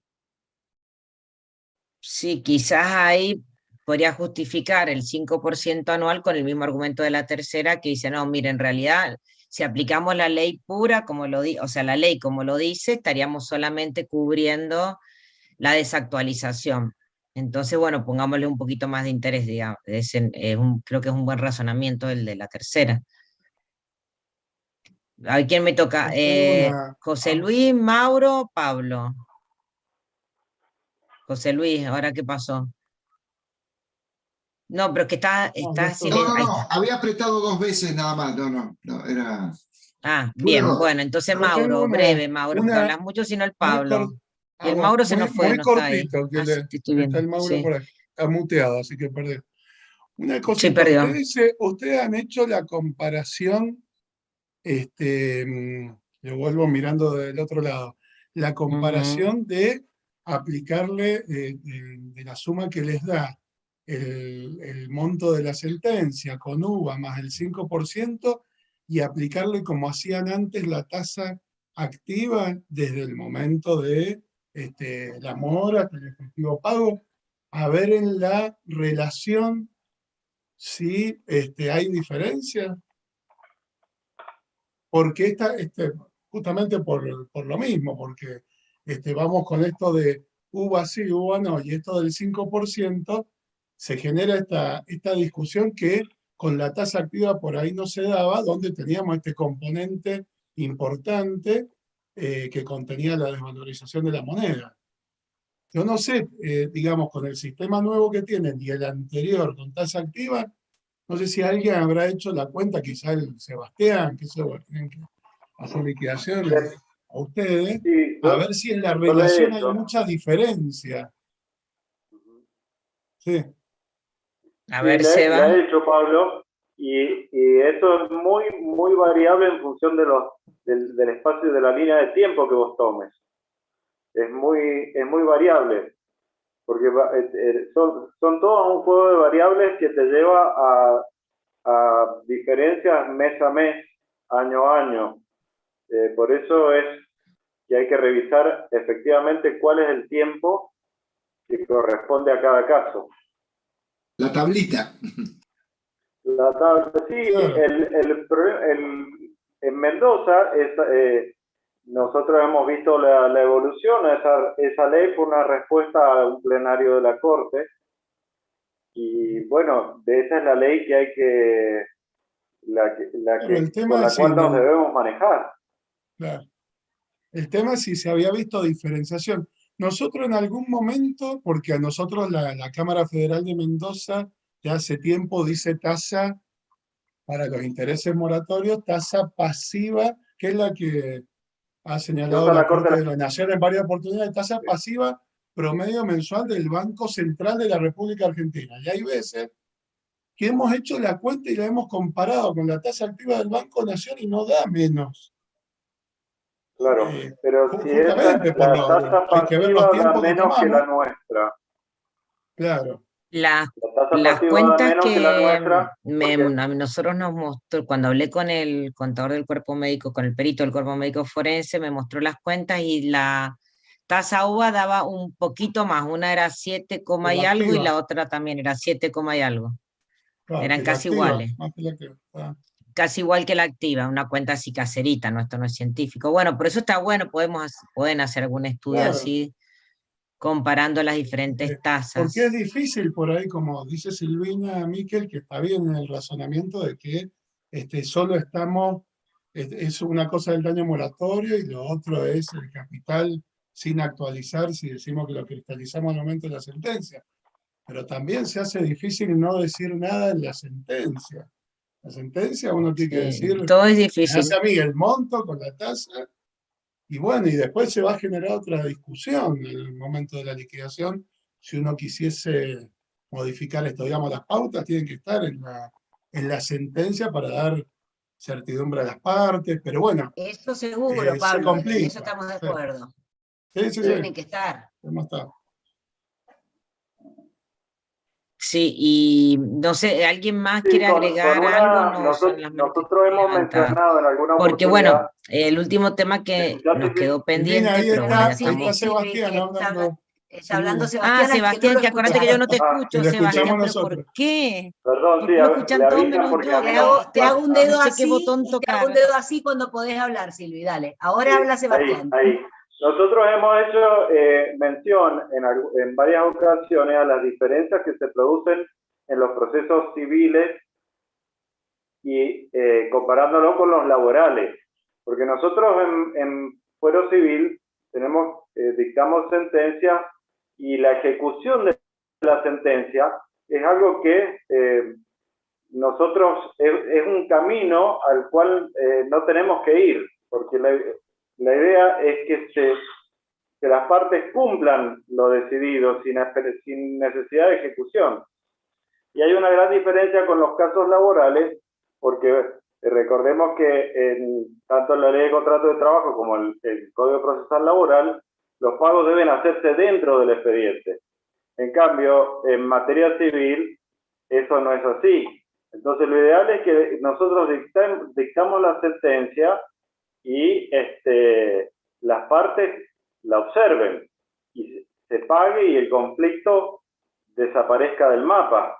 Porque si no, los procesos de ejecución de sentencia con rediscusión que se puede hacer es muy contraproducente con lo que es la eficacia de las sentencias judiciales. Vemos a diario casos de ejecuciones que llevan años y eso es insatisfacción para el justiciable.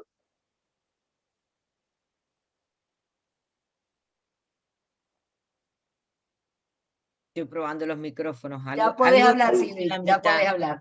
Te Ya escuché podés la hablar. mitad. Qué loco, ¿no?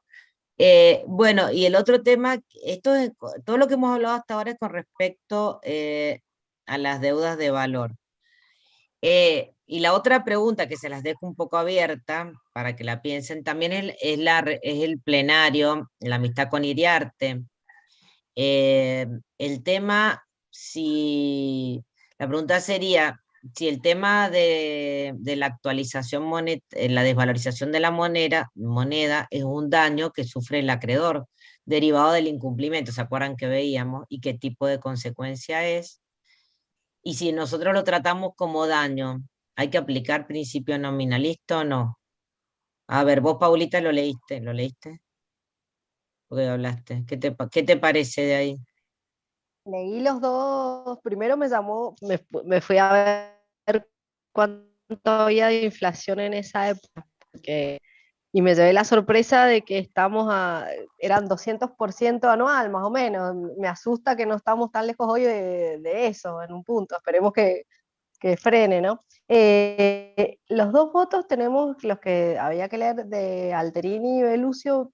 Alterini hace una distinción, más allá que empieza a hablar de obligaciones de dinero y valor, que lo desarrolla muy, muy bien.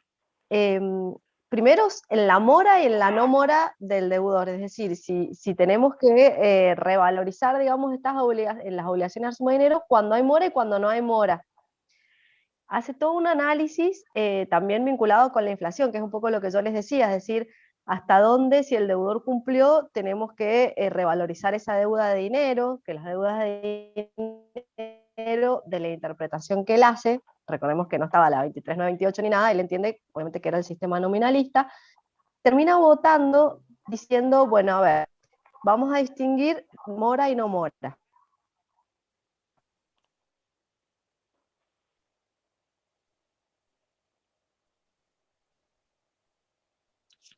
Que no hay una evaluación o una revalorización de dinero cuando el deudor pagó en tiempo, y dentro del deudor sí tiene que, digamos, actitud dolosa del deudor incumpliente, pero cuando hay culpa, él vota porque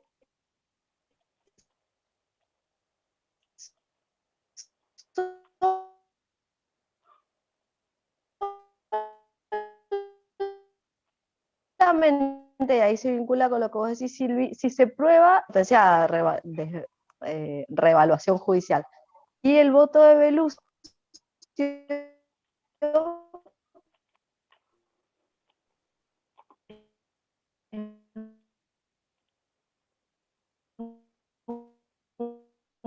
voto donde, si bien adhieren algunas cosas a lo que está diciendo Alterini, esta cifra la reevaluación, que es un poco lo que en definitiva resuelve el plenario. Pero bueno, es muy interesante ir leyendo las posturas, ¿no? Porque la realidad es que técnicamente la obligación de dar suma de dinero no debería actualizarse, por así decirlo.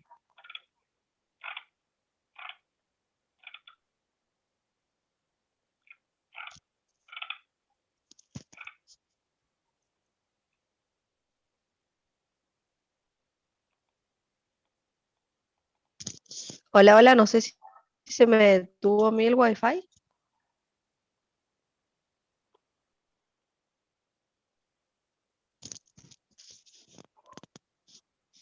Hola, no sé si me escuchan.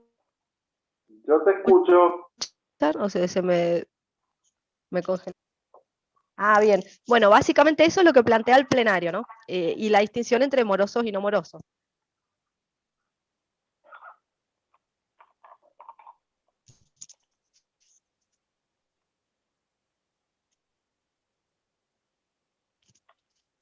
Ah, dice Marina que se me cortó un poco. No sé.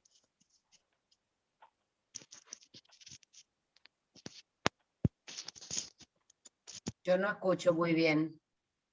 No sé los demás.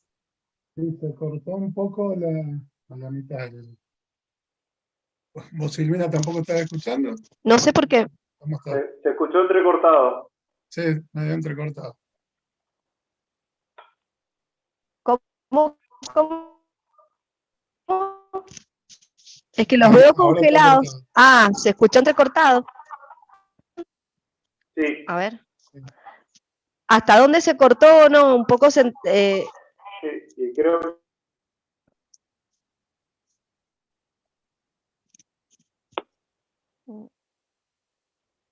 A ver. La perdimos, Silvina. Ah, no, está, pero no escucha. ¿Ahí me escuchan? ¿Ahí me escuchan? Sí, te escuchamos, Sí. Pauli. Ahí te estamos escuchando. Ah, bueno, ¿no se corta? Sí. Se corta un poco, ¿sí? Bueno, Sí, Pauli, se corta. corta. Cuando dijiste Alterini terminamos de Pucha, escuchar. me anda mal el Sí. wifi. Me dejaron de escuchar Sí. todos. Cuando Bueno, dijiste Alterini, no sé si ahí me ya no escuchan bien. ¿Me escuchan Yo ahí pensé que era ahora? yo la que no te escuchaba. Resumí, De nuevo, no porque escucho a la quedaste gente. en Alterini. Ahí se escucha. Llegué Bueno, a hacer un Alterini, vamos resumen, al Pauli, porque ya son las Dejaste 20:40. Alterini básicamente, cuando estamos en esa época había una inflación de 200%, Alterini lo que ahí dice es que la revaluación judicial, o sea, digamos esta actualización, por así decirlo, en sumas de dinero, cuando no hay mora, no correspondería. Y cuando hay mora, él distingue entre culpa y dolo, el incumplimiento doloso o culposo. Si es culposo, solamente habría una reactualización en la medida del daño al acreedor, mientras que si es doloso siempre habría que hacerlo. Mientras que Velucio, si bien adhiere muchas cosas a lo que dice Alterini, entiende que en todo momento, dada la situación inflacionaria que se estaba viviendo, en todo momento, en caso de dolo y en caso de culpa, hay que actualizar, digamos, esta obligación de dar dinero. Más allá de que los dos coinciden de que rige el principio nominalista, pero se encontraban con esta situación de inflación alta y la injusticia que implicaba para el acreedor, eventualmente, recibir esa cantidad nominalmente expresada cuando técnicamente ese dinero después no le iba a servir. ¿Ahí se entendió bien? ¿Se escuchó? Perfecto, sí, te escuchamos. Sí. Ahí perfecto. Buenísimo.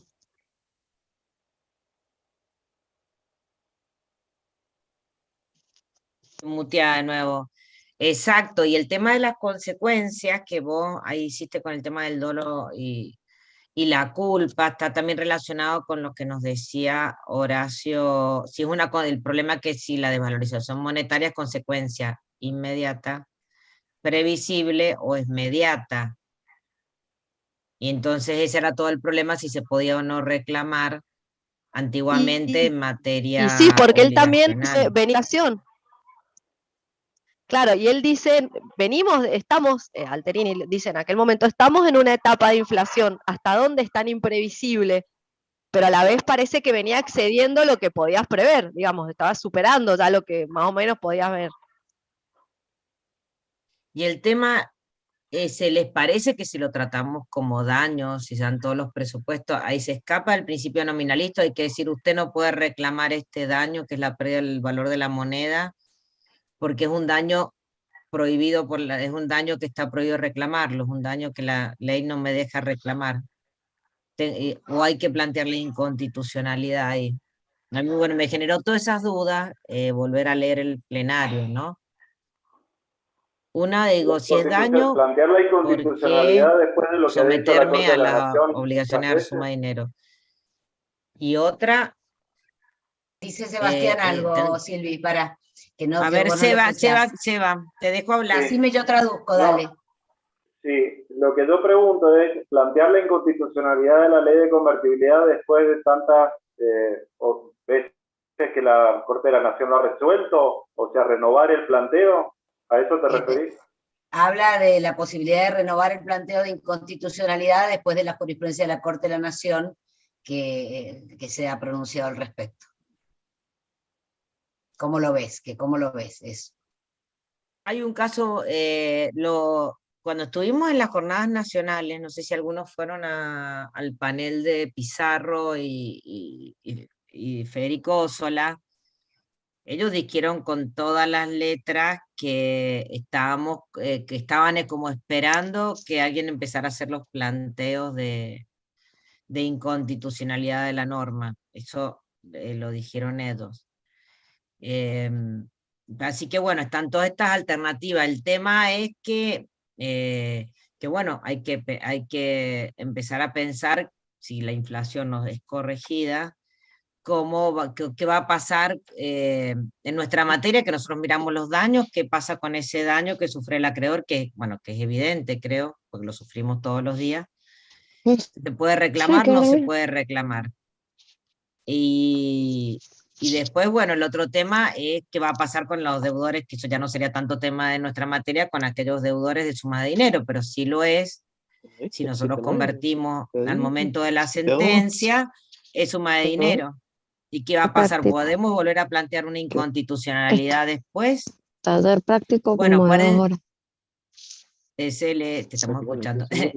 Acuérdense que en aquellas épocas, cuando se empezó a indexar todo, la desvalorización monetaria se podía plantear en la etapa de la liquidación de ejecución de sentencia por vía de incidente, y la podía como plantear en cualquier momento, digamos que me actualizaran las deudas, que era como un incidente de actualización, algo así se llamaba.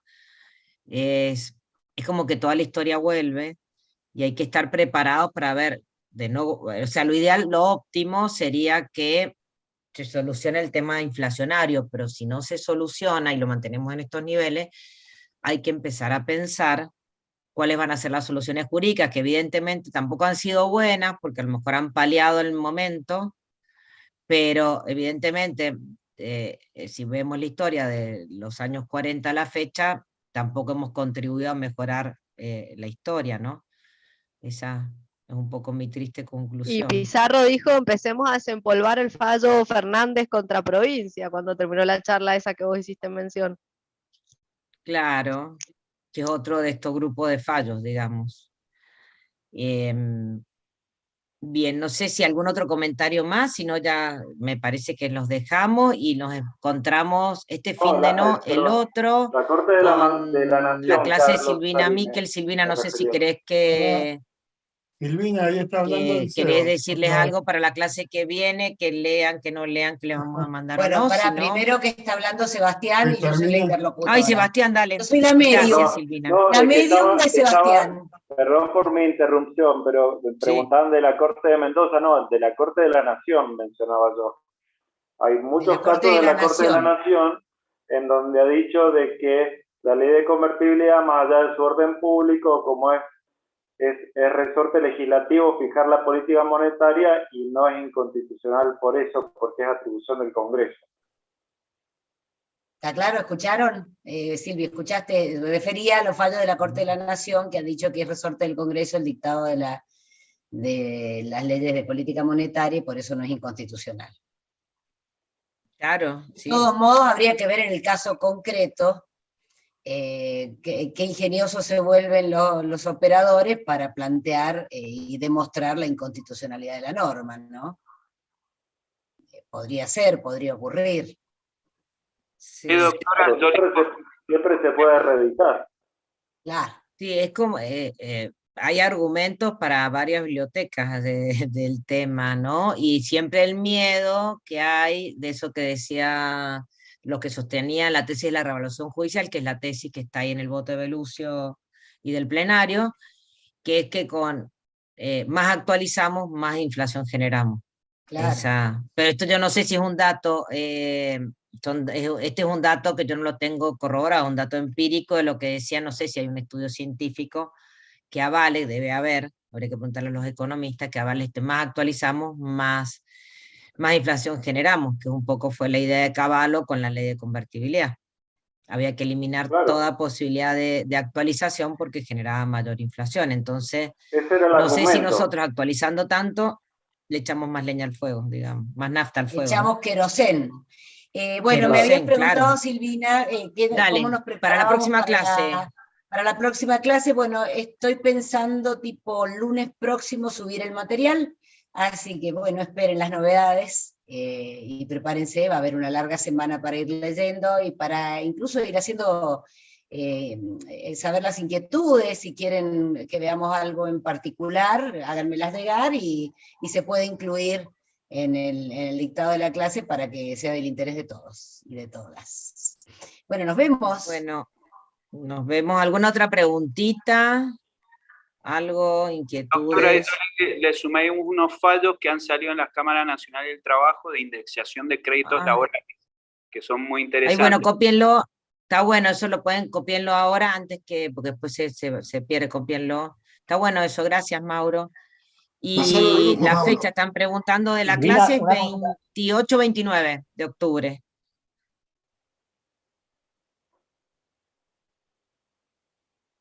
Bien, ya lo copiaron el fallo del Mauro, ¿Qué entonces tema? podemos No sé, ya... no he visto el cronograma. ¿De qué temas son? ¿Qué? Tenemos ¿De qué 28-29, temas van a hacer tenemos después en noviembre con Raúl, 11 y 12, que el 11 va a hablar también, viene Vítolo a cerrar la parte de Derecho, que va a hablar de los acreedores involuntarios, el 11 como a las 5 de la tarde habla Vítolo, antes va a dar la clase Raúl.